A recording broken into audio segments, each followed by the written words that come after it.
So we have seen in the previous class how to use the object repository. So the first interview question could be, so what kind of object repositories does QTP have? So QTP have two different kinds of object repositories, one local repository and one shared repository. So how does local object repository is being created? So whenever you record a session, let's create one local object repository, QTP automatically identifies the objects which have been modified, and then it stores those objects in its repository. So let's open the application.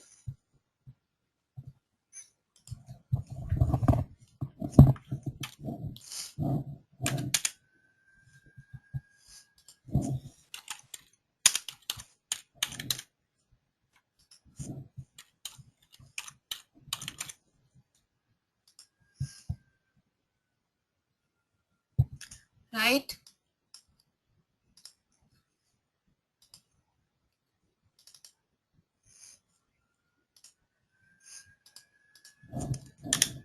Okay, so when you go to resources and see object repository, so you can see all these test objects, right? So the first object is the browser. So you can see here the class browser, and the repository is local repository. Then we have certain child objects. This was the parent object. So whenever we are testing the web application, what is the parent object? That is the browser, right? Then we have the web pages, and under the web pages we will have various kinds of elements which whose properties have been modified while recording, right? So these are the various web pages. So QTP automatically allocates a different unique name to all these object properties. So we have find a flight, Mercury, then we have this another page, we have welcome Mercury tours page, right? So I don't want these, so let's go back to the action. Let me delete these 3 steps. So I don't want these steps to be involved in my test. So these are the objects which are there on the welcome Mercury tours page, and you can see the description properties. What are these? What is the right side of this? So QTP uses these properties to do the matching while at the runtime. So these are just the test objects. So my another question, what is the difference? What are the two kinds of object that QTP has? Anybody who wants to answer? How to create test objects? So we know that we can create two types of repository, local repository and shared object repository. This is the most important concept in QTP because generally it's the catch line is it is a keyword driven testing. So we create keywords and we associate operations on them, and then we supply the arguments which are the values for the parameters. So then we apply this test object model concept. So we do the operations, we can choose all the different kinds of operations are available for different kinds of elements, objects. So if it's a browser objects, there are certain operations. So you can, if you don't know what are the properties and methods associated to an object, you can use object spy. So viewing object properties using object spy, we know how to do that. Then we have already done a demo on this. Rashmi is asking me, we insert step when requirement changes. Rashmi, generally when requirement changes, we follow the whole process. First the requirement changes, and then we, according to that requirement, we change the test plan. So when the test plan changes, then we associate a different test case. So what happens that probably in a if it's a small change, then we might be creating another test, and we will be reusing the previous test case. I'll show you how to do that. Let's go to QTP then. So So Rashmi is asking me, will object repository be same? So that is the whole purpose of creating the shared repository. For example, let's say this is the page. So when we created our recording, then it just records this three objects: username, password, and sign in. But when we created our own shared repository, it records all the objects. Now there could be a case where there are so many other things on this web page.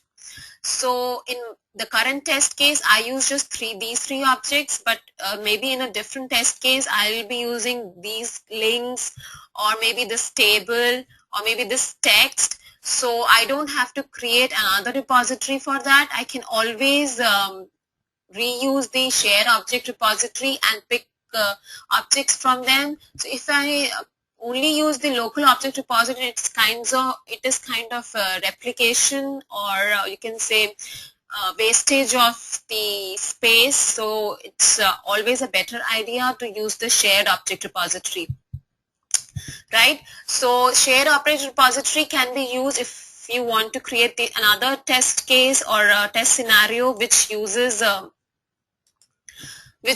the same objects as a previous scenario. For example, I can insert another action. Okay.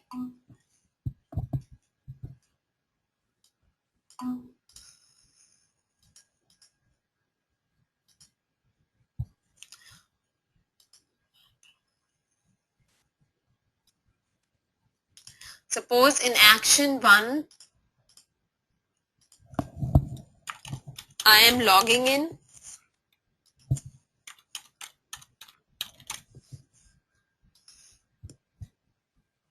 Okay.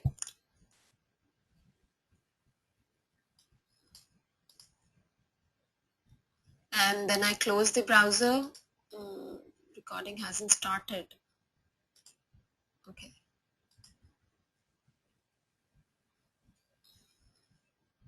Let me stop it.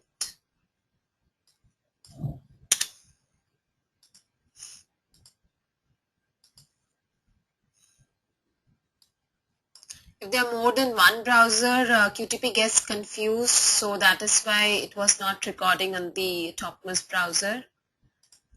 So here,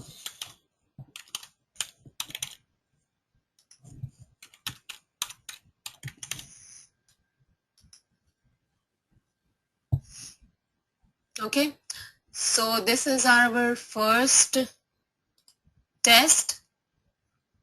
Okay, and we know that let us associate this test with welcome page repository. Okay, let me save this test.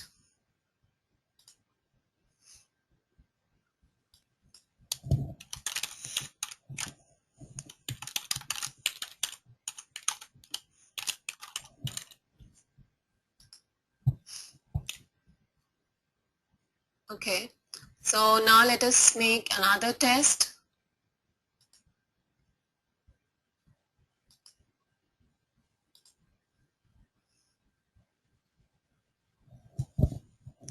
So here I am not using this link, so I am testing these links. So let's say I want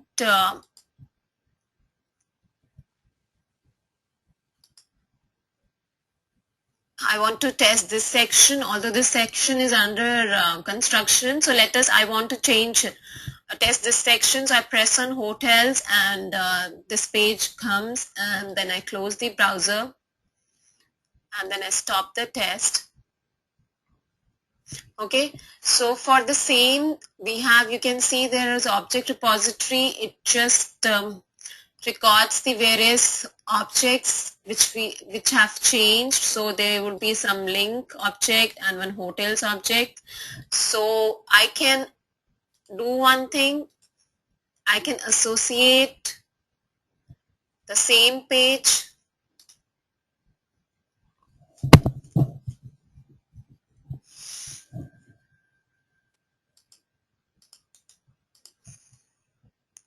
with welcome page repository. Okay.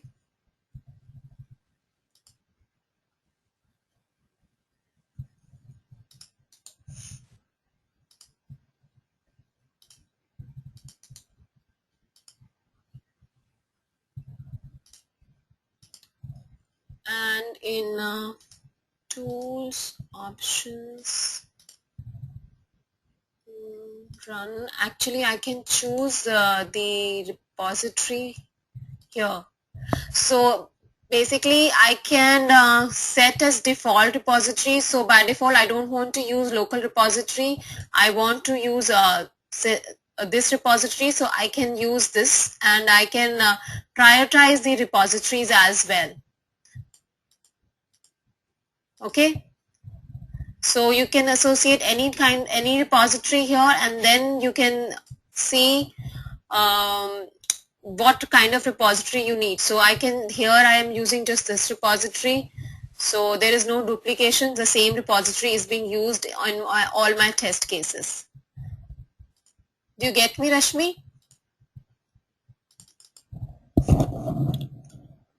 So this is the basic purpose of creating the shared repositories. So on a web page there could be 10 or 15 different elements. So do you want to test those elements? There will be different test cases or test plans associated with them. So that is how you create the same object repository and do the needful. Right, so we know how to do the object model. So now let us see how does Quick Test Pro learns object in an application. So let's go to tools, object identification. So how does QTP learn that how your test gets passed?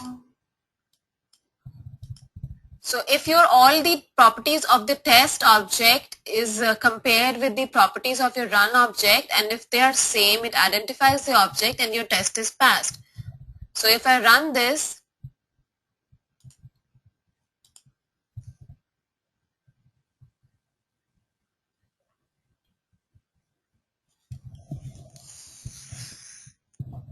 yeah,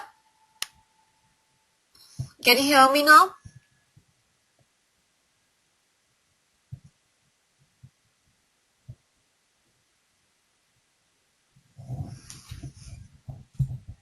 Yeah, can you hear me now?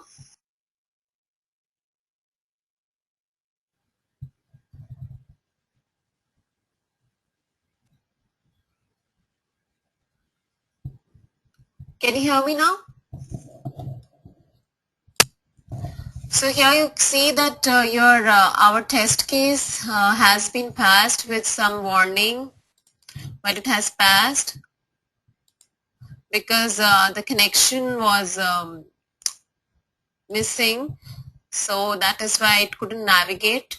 So later on it could able to connect. So my connection was passed. So how does QTP actually does this checking? So let's go to tools, object identification. So it identifies these are the various classes which are associated to our application. So RS web application. So we have all these objects which are associated to this browser, frame, image, link. So these are the various objects, and QTP has created classes with that. What does that mean? You must be knowing. So if every class has certain properties and certain methods associated with it. So to do the comparison, it actually, so let's say how it understands that it is the same web-added object. So there are certain mandatory properties, there are certain assistive properties. So mandatory properties are those properties which are actually used in the comparison. So if it is not able to do the comparison on the basis of mandatory properties, let's say there are two web-added objects which have same HTML tag and name and type. So then it is going to use assistive properties. So a user can always add in some assistive properties. So HTML ID it can add, or probably the positions.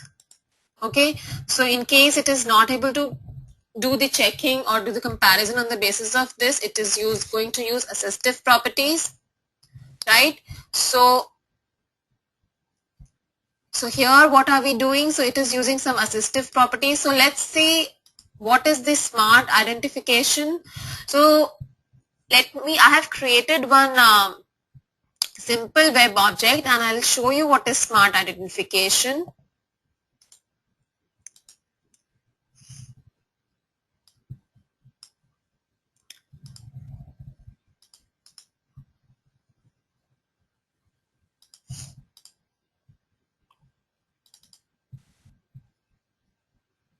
Okay, this is a simple web page. Here we have two web edit object and two web buttons. So if you see the source, this is the simple method, simple HTML, where we have a form and we have two input types, right? And there are two text boxes of types text and password, and then we have two buttons of type submit and reset. So in normal scenario, if there are QTP, what exactly it does, it compares the type. So you can see here tools, object identification, not WinEdit, sorry, web edit. So type is also part of the mandatory properties. So if I'm going to test this, so it is going to compare the type property of this input box. So it is going to find that there is only one input box which has the type text. So my test would be passed. So let us check this how it passed. So let me remove this. Okay. I start the record button. I don't want to do this. Okay.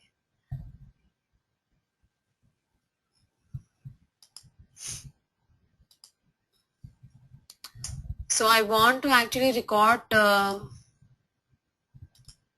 my temporary, the file that is stored on my file system. So I press record and run test on any browser and then press OK, and then I start recording. So I go here and let's say WBQA and password and press submit.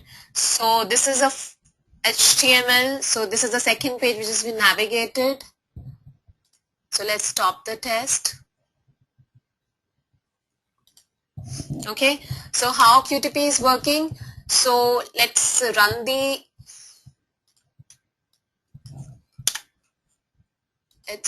this test.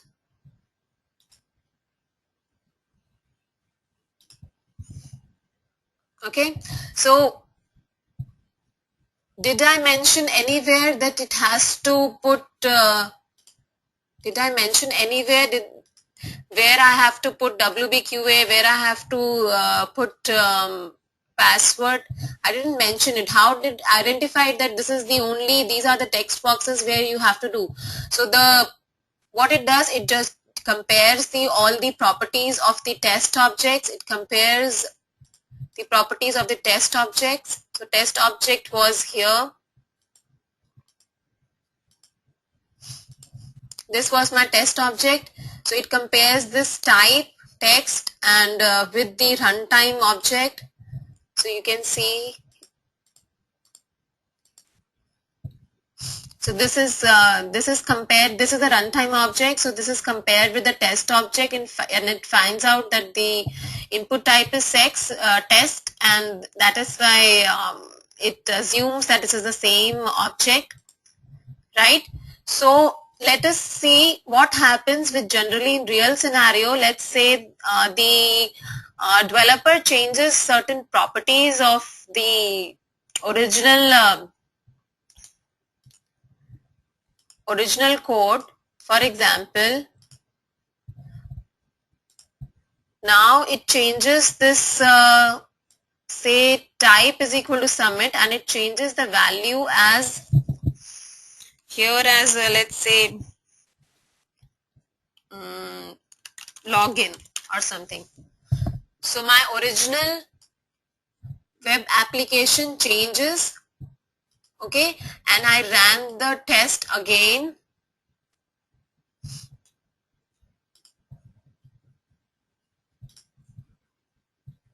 So do you think it is going to recognize this thing? Now the name or value associated with this box has changed.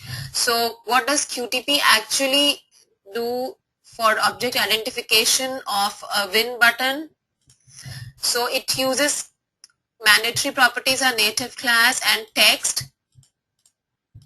So not a web button, let's see, web button. So HTML tag, name and type.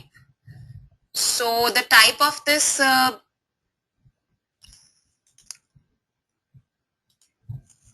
HTML tag, what is the HTML tag?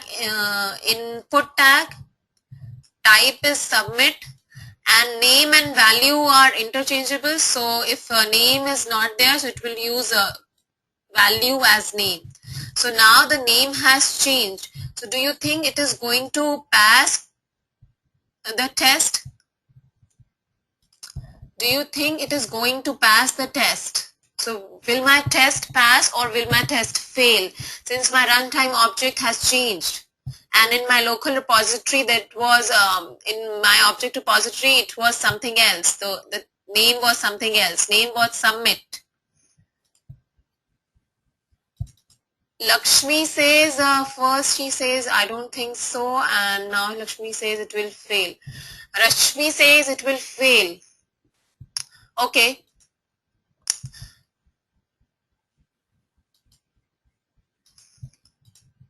Let's run the test again and see whether it fails or not.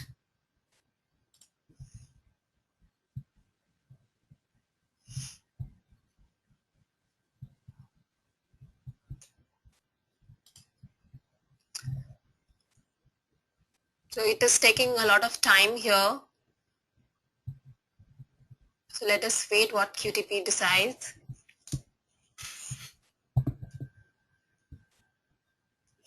Okay, QTP understands it and it test doesn't fail, it passes.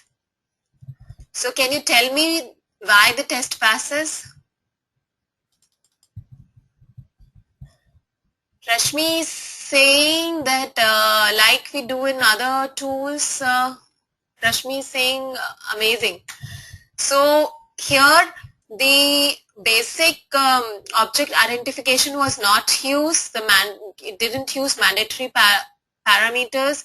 What is used, you can see here that exclamation point, it uses the smart identification. This exclamation point means it uses smart identification. Well, how it does, what is the process of smart identification? So when QTP is not able to do the matching on the basis of the basic mandatory properties, and you can see that I didn't mention any assistive properties as well for the button. So did I mention any assistive properties? No. So the next step it does, it uses a smart identification. By default it is checked, so I can always uncheck it, but it was checked. So how does smart identification is being processed? So let's see here.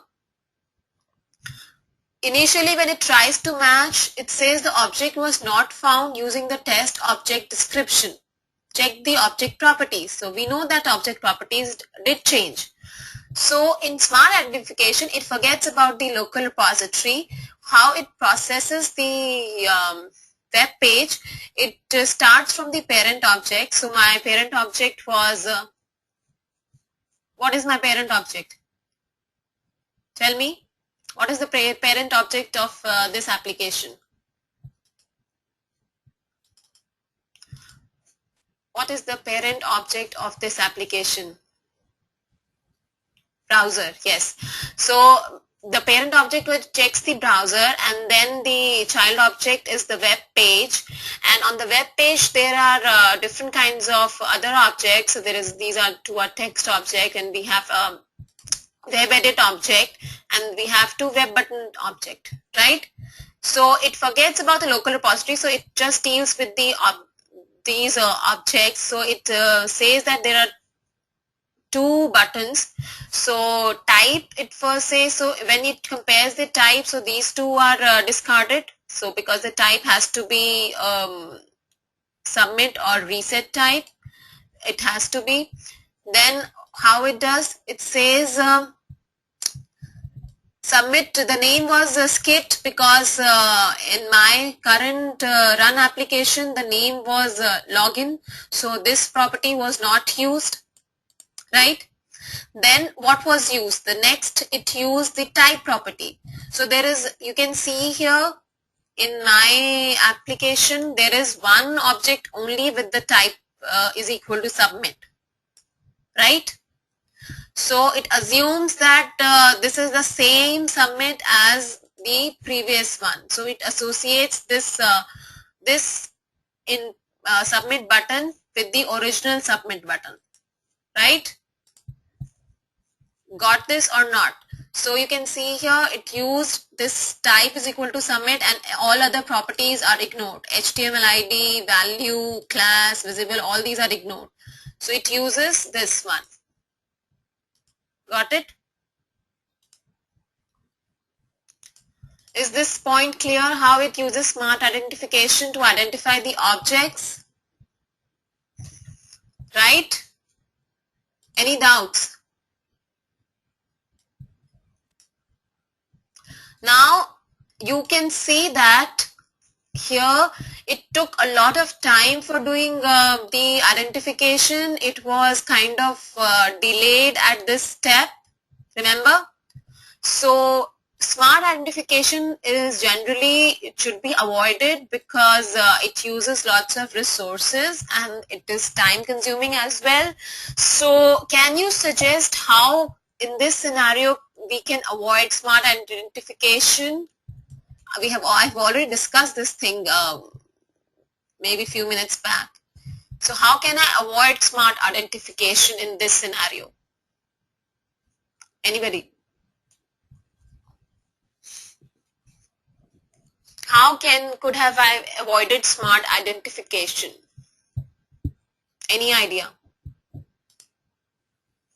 Lakshmi is saying X and Y coordinates. Yes, Lakshmi, I can use some assistive properties. So I can go to object identification and find some property which is more stable.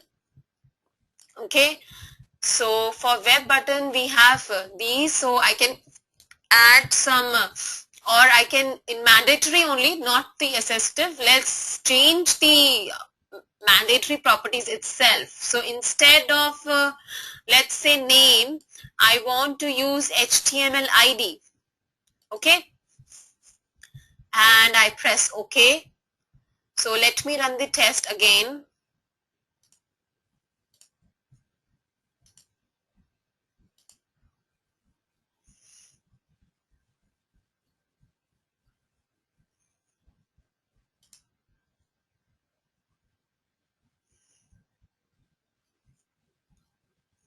Again, it is taking a lot of time.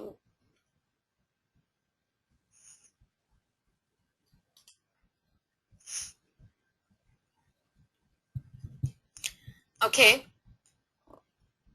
but again it uses smart identification. I think I didn't save those. Let me change tools, object identification, web page, web button, HTML ID. Okay, HTML ID is there.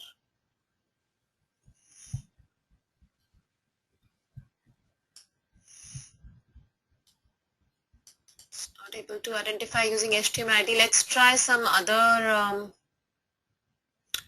Generally does identifiers. Let's use X and Y, but I'm not sure. Okay. So these are the X and Y coordinates, location basis. Let's try to run this now.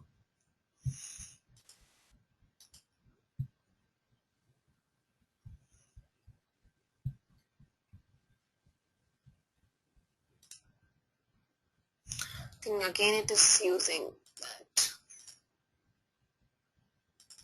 No, I don't want to disable smart identification. I want to use in case if it fails, but I just want to add one more thing.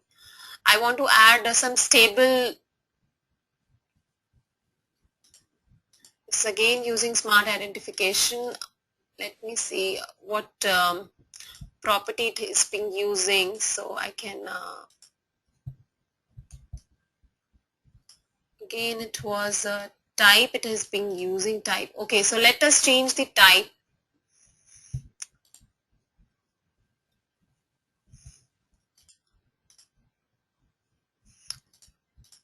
Okay, for web button.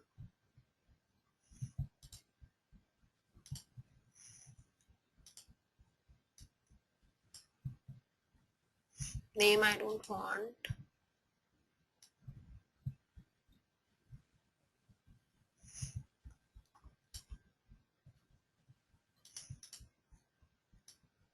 It should work with HTML ID, but I don't know why it is not working. Let us try to run again.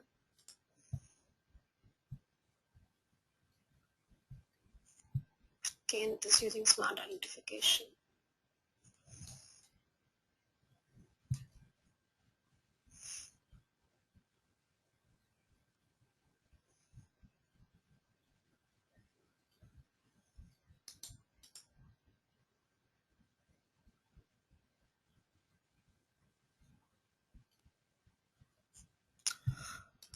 Now what is used? Let's see. Now again type is equal to submit is being used. Why it is not using? Why I should not use this basically.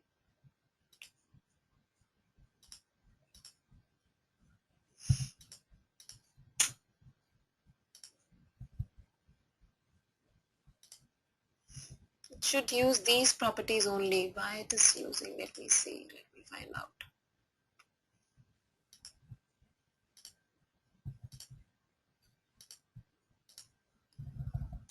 It is actually using these properties only.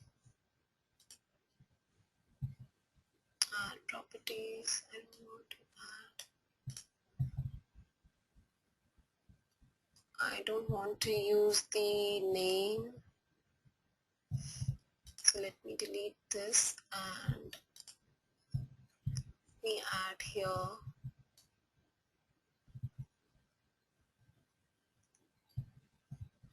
the HTML ID. Okay, I wanted to use this.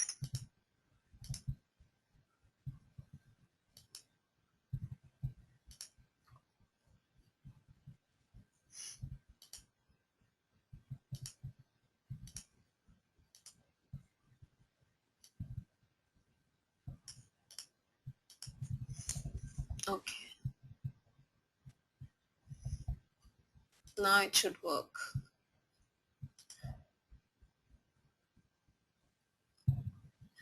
You don't have to. Lakshmi is saying, did you uncheck smart identification? No, I did not uncheck it. I don't want to uncheck it.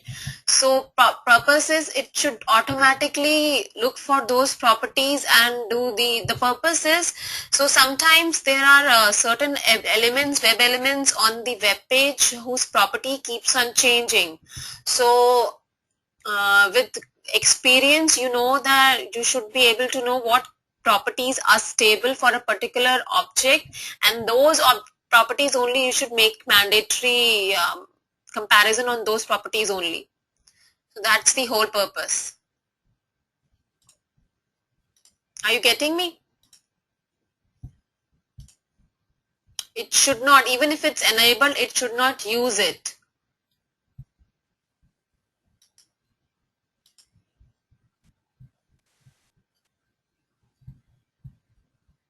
Okay, now it got it. Now you can see here it has not used that smart identification. So probably it should work from here also, object identification. It's the same thing. I don't know why I didn't take, but again, what I did, I went to object repository, and these are the properties which they are using for identification. So I just went there and I changed the identification properties from name to HTML ID. So you should, with practice, always put change the mandatory properties which our QTP is trying to do comparison on. So if you see that in your application, these this is changing, or you can say the size and location is changing, so you, or the text on this is changing, so you should be using some properties which are more stable. So for every web element there would be a different property which is more stable, right? Are you getting me? Is smart identification clear? Okay, so now let me give you one more example. So let's see where is my login HTML. So this is the login HTML. So we have a login, input ID, same thing. So let us assume that there is another form on this page, and which have exactly the same properties as the above. So what I have created, so let's say there are two logins on one page. One is the regular, you can say the admin login, and the other one admin login and admin password. The other one is student login and student password. Now for this action, it goes to page 2.html, and all the other things are exactly same. So you can see here all the properties of this login and clear and type password all are same, right? So do you think QTP will be able to recognize this thing in this scenario? Did I save it?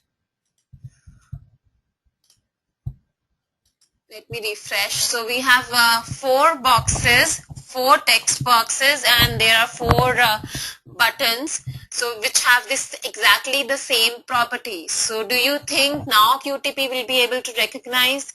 Now all the properties are exactly same.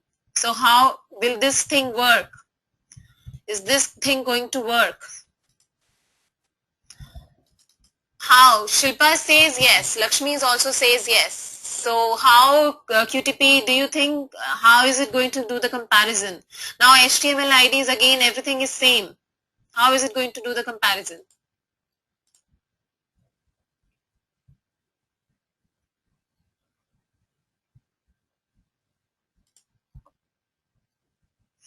Okay, let's see.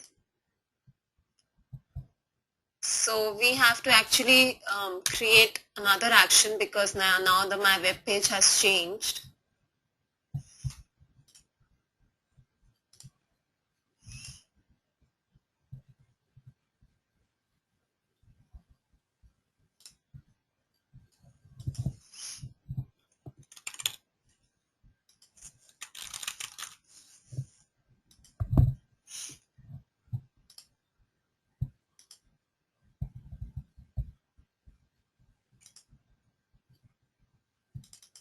Sridevi is asking me using child elements. So Sridevi, we don't have any child. All the elements, all these are siblings. All these elements are siblings, so they are all at the same level.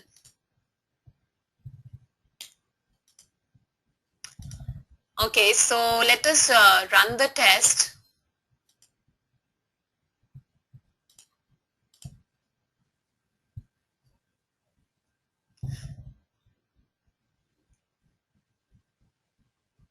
So you can see here it passes. So how QTP is doing this? All the properties were exactly same. How QTP realized that this text box is same as this one, not this one? Any idea?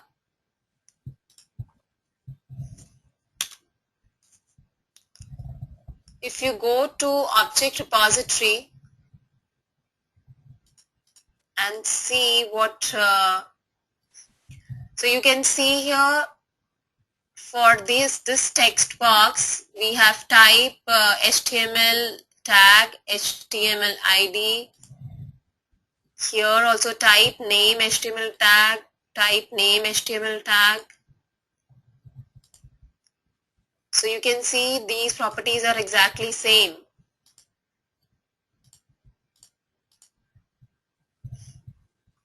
Type name HTML tag, type name HTML tag. Even if I remove this, Shilpa is saying it will compare with the name associated with it. Name for every name property, everything has web edit is the name of the element. What it is exactly doing, it is using the, it is using this ordinal identifier. Ordinal identifier is invoked if all the properties of a particular element, all the mandatory properties are exactly same and you cannot do even smart identification, then ordinal identifier is invoked. And for every button there are three, you can use the index. So you can say that the one which comes first, this has the ordinal identifier 1, this one has 2. So for admin password 2, the ordinal identifier is 1, the index is here 2. So again we can choose which ordinal identifier we want to use. So it could be index, it could be location as well. But location is not a very good way to use our ordinal identifier in case of my, suppose I in future while doing some usability testing, the tester realizes that this is not a very good place of placing these two text boxes, and it asks the developer to move these text boxes somewhere else. So in that case your test will fail. So location is generally not a very good way of doing the comparison. So we have the two kinds in this, and for browser we have one more creation time, right? Lakshmi is saying view source. What does that mean, Lakshmi? Do you have any doubts? Can you please show view source? Okay. This is the source. So these two lines are exactly same.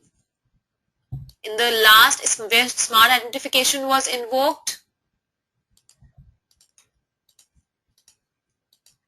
this changed, but it's still able to do it because there was just only one type, only one submit type. In that case, smart identification was invoked. Okay. So we could have avoided this by using HTML ID, but that is the first step. Or you can, if you think there are lots of objects with the same properties, we can always use ordinal identifier. But that should be the last option. So you can, the good practice is to make the properties in mandatory properties more, you can say the more stable properties, right? So you can always configure smart identification properties as well. So generally for, let's say, for web button, HTML tag is the base filter property. In base filter property, only those properties are generally kept which the properties which they have the basic essence of the web element. So input HTML tag, or I would say here you can always add the type, but it's always a good practice that you use those properties in mandatory properties only, so that it doesn't invoke any of these. Okay, so this portion was very important on the basis of on behalf of, you can say, interview point of view.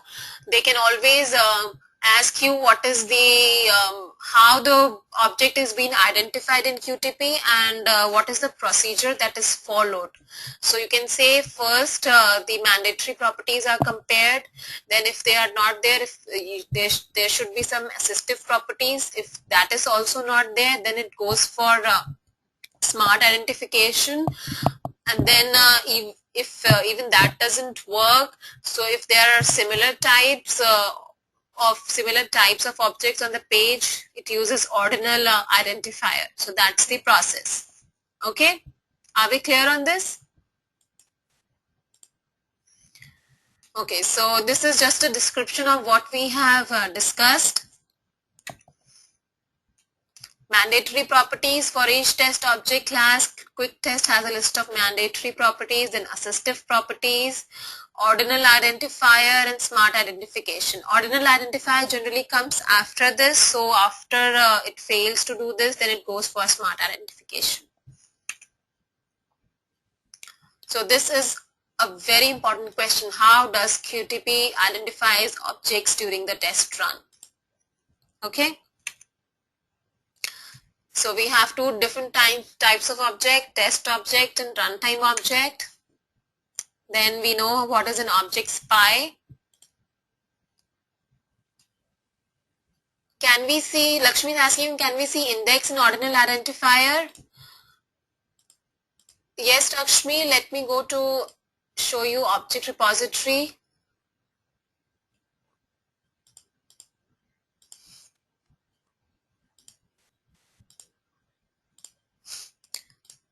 So here you can always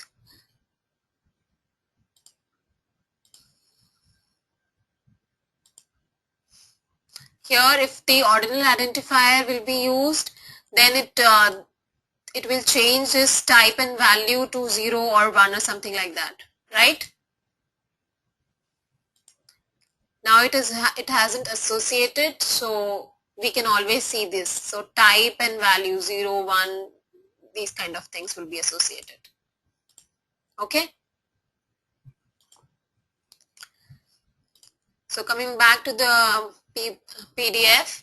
So here we know how to use object spy. So object spy, if you drop this hand to any of the objects, it will just bring the properties and methods associated with this.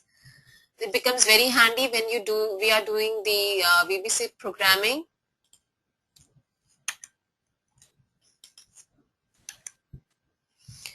So this is our test object model. So we know object repositories are per action mode or shared action mode. Adding of your new objects, you can create your new objects as well. For example, let's go to the object repository. This is the local object repository. Now, if I am doing certain testing in which I don't know whether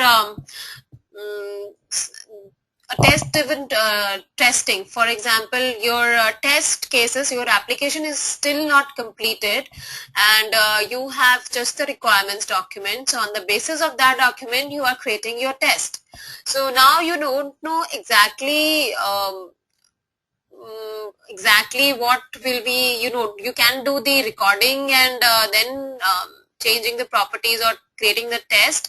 For in that case, you can always define a new test object. So if you are expecting that a new object will be added, or there would be a change, let's say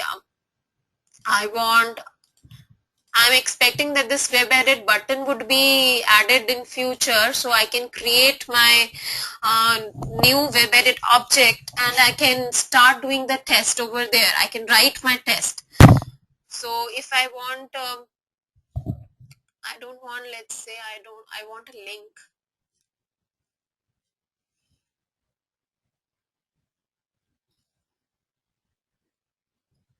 Where is the link? Okay. So I want in future if they will be adding this, so I can create my own forget password. I can move this to this and I can add it to my repository, and I can in future when it comes then I can use this object. So you can create your test without actually having the application. So your interviewer could ask you, can you create test if you don't have the running application? Yes, we can always do that. We can create the test by reading the test plan or test cases, and in the test cases you will be it will be specified what all web objects you will be working upon. So you can create your own object, define new test object, you can create your new object and what properties you want to associate with it. So there will not be any record at that point. You will be adding new objects by using this define new test object model. Right, is that clear?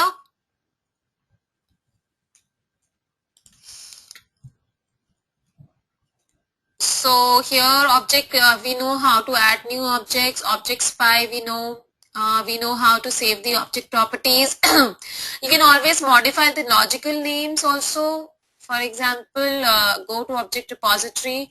Here it is welcome Mercury tours. So I can say Mercury tours page or something. So I can always change it. Okay.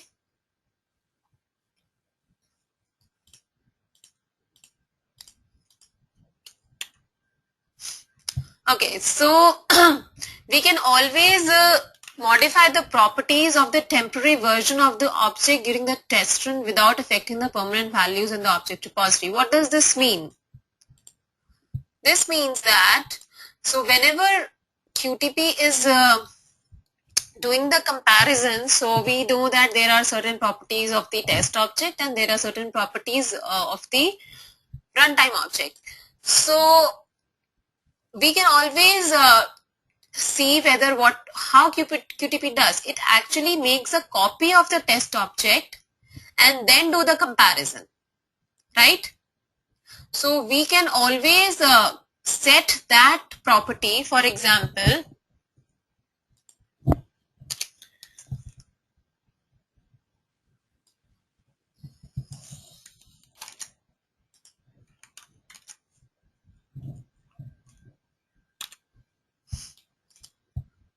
so let's say get two properties. So how will I find what are the various properties of this object? So I'll let me close this browser.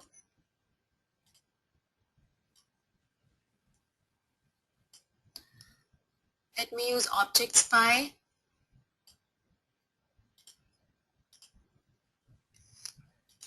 So I want the properties of this text box. So you can see here these are the various properties I can use. So get TO property means get test object property. So by runtime, let's say I want the height. Okay, so with what it is trying to compare. So or let's say HTML tag, does it use? Let's say name. Name is general, very general. Okay, let's use HTML tag. Let's see if it's work. So get to property.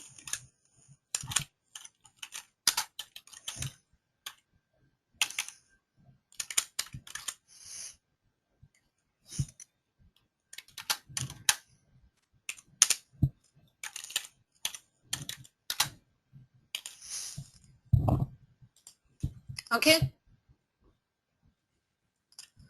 So let me see if this works. Okay. Let us run the test again.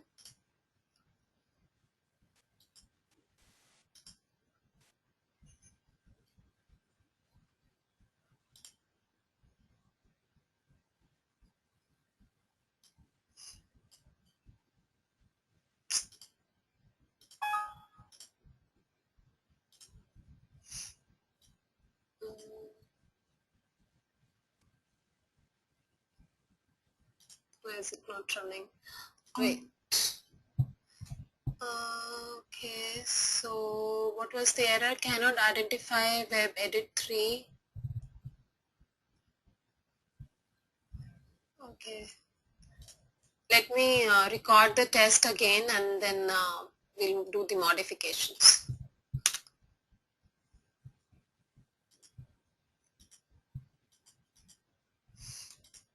And I want to make it just one. I don't want to invoke the second part.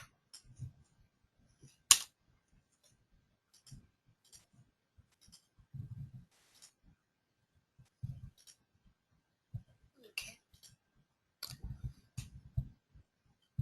Let's start the recording again.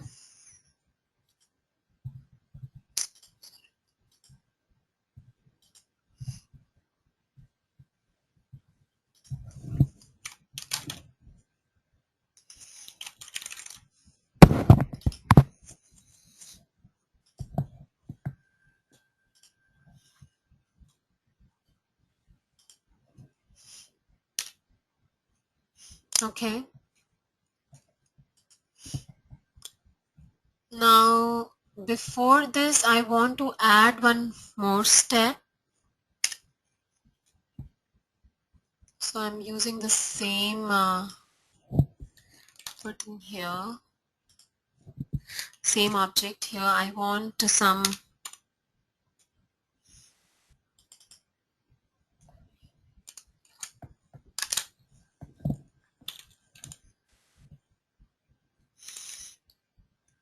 HTML. What was the property name? HTML tag.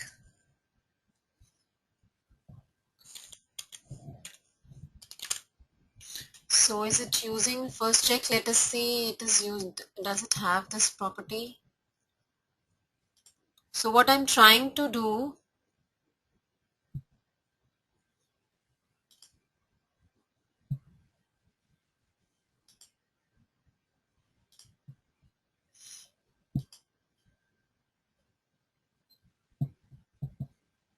it is use type.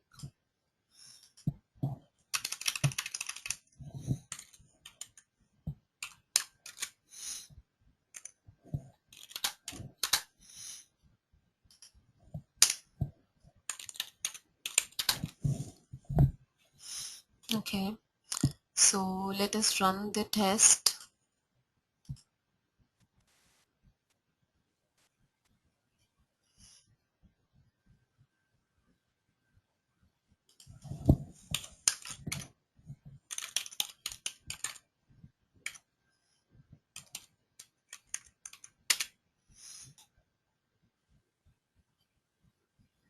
And I don't want to close the browser.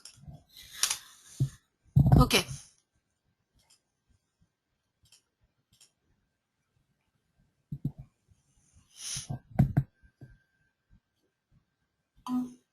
Okay, so you can see here, we can always get the uh, text object property, any text object property we want to use.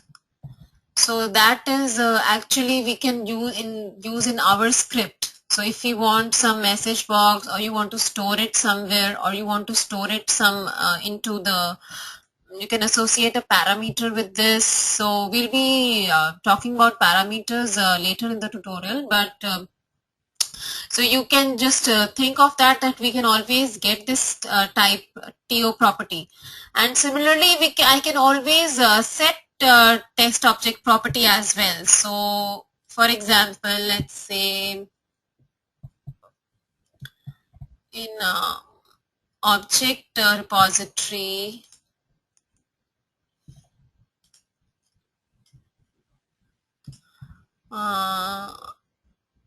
Let me change the HTML ID to something.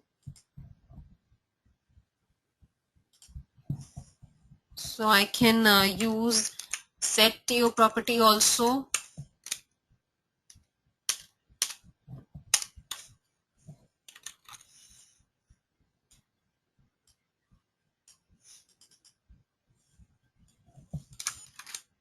So you can see that it says give me the property and the value you want to change. So I want to change the HTML ID. It should get this, and I want to change it to, let's say, 20. Okay.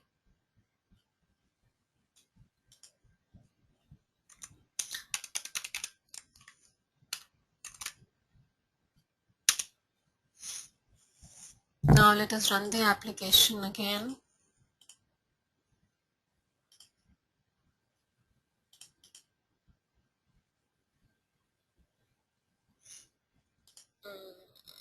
Okay. Okay, there is some syntax error. So you can always check this syntax error. So there is some syntax error in my script. So I can always check the syntax. It says cannot use a parenthesis. So this was the error. Again, if I press, now it says the syntax is valid. So in your VB script, if you think there are some syntax error, you can choose this one.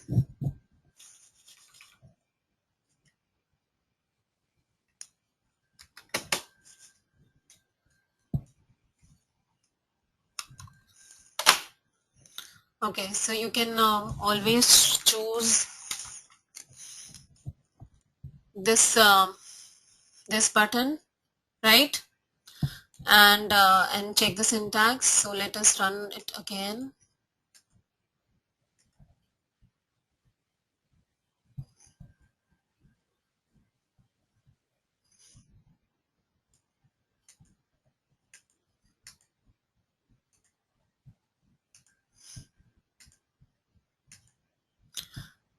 So probably what I'm trying to say, I did set the set to TO property, but if you see in the resource object repository, the it is just the same.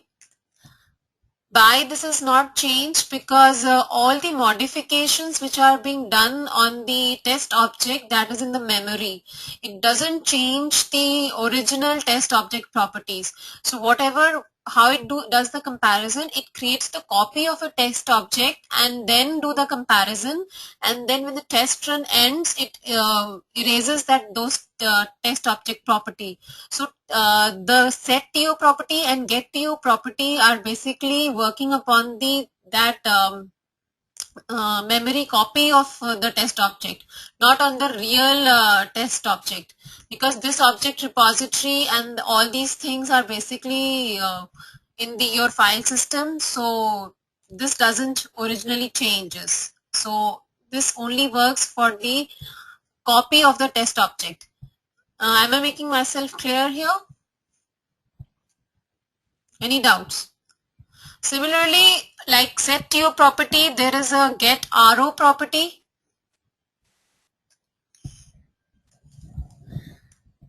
What is a get RO property? Any idea?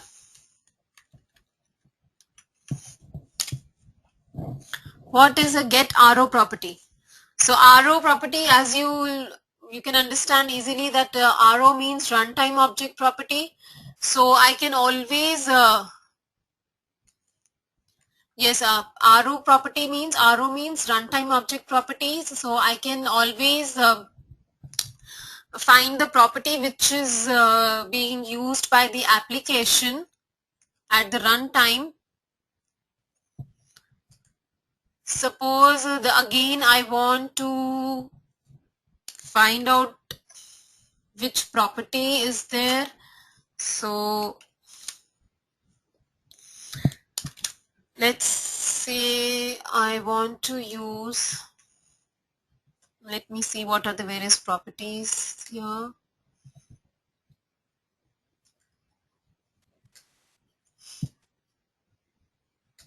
So I'm using objects by, okay, this is win button property. Okay. Let's say I want to see whether the focus is true or false. Okay. Focused. I want to use this focused property for win button.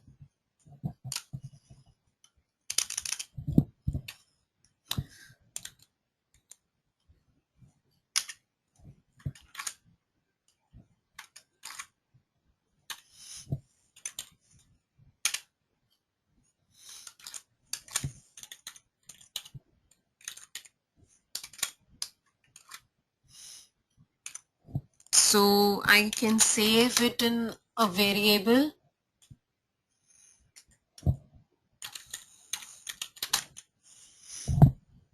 And now let me run this.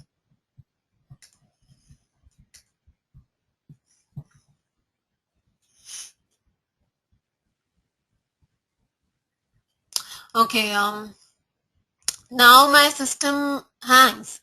So it is not moving forward. So can anybody tell me what is the mistake which I have done here? Why it is not able to find this? Why is it not running? Why this thing is not executing? Any idea? It says it cannot identify the object subject. So can anybody tell me what change should I make here to make this work? Rashmi is saying because, yeah, Shilpa.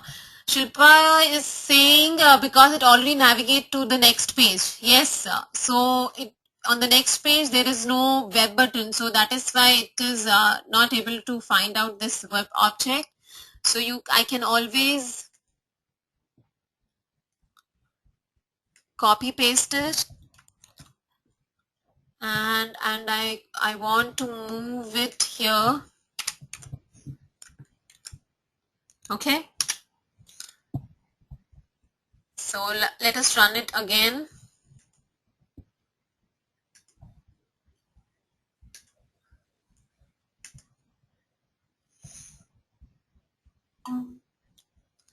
You got it?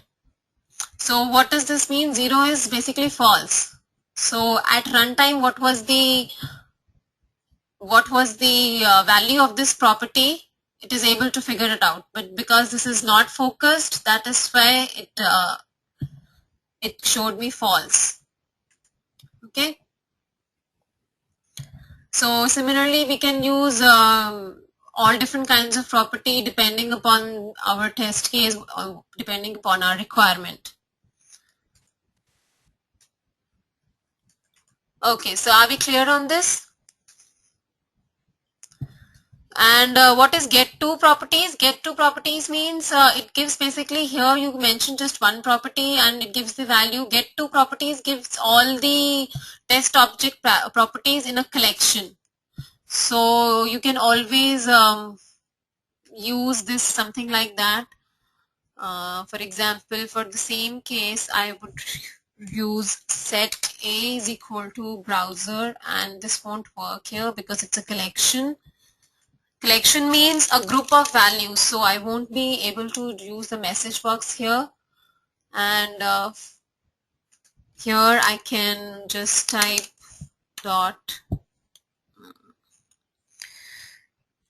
get to properties.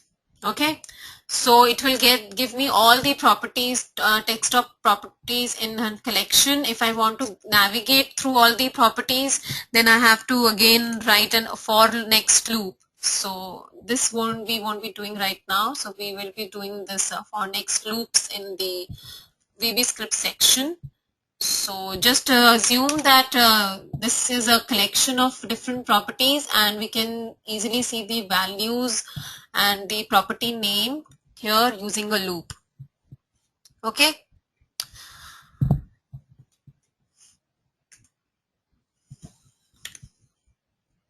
So these are the various object classes related to a web page. So you can see here, so we already know how to use this. This is, I think this is a combination of window object and web page object. So to actually see what different objects are used, you can always go to object identification.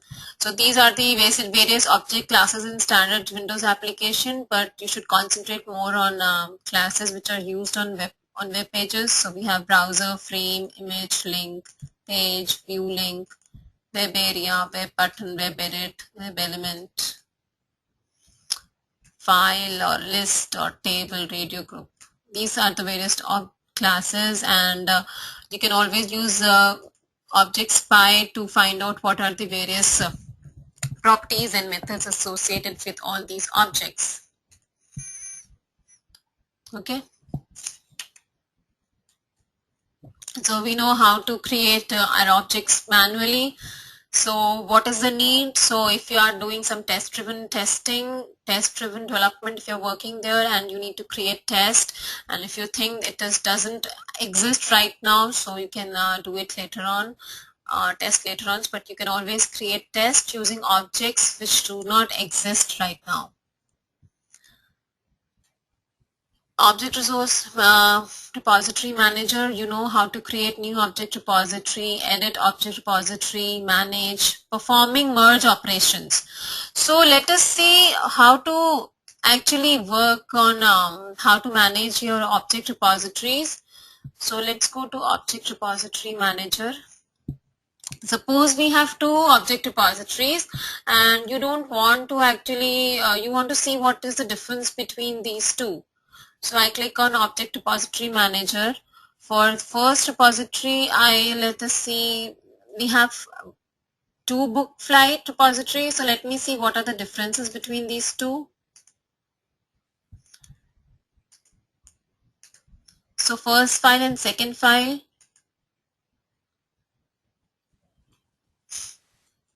So it says 14 objects unique to first file and 14 objects unique to second file, and 211 identical objects in both files. Okay, so the highlighted portion shows us the differences. So here it is trying to compare the line by line comparison, so that is why it is not able to identify that it's the same object. So I really think it is of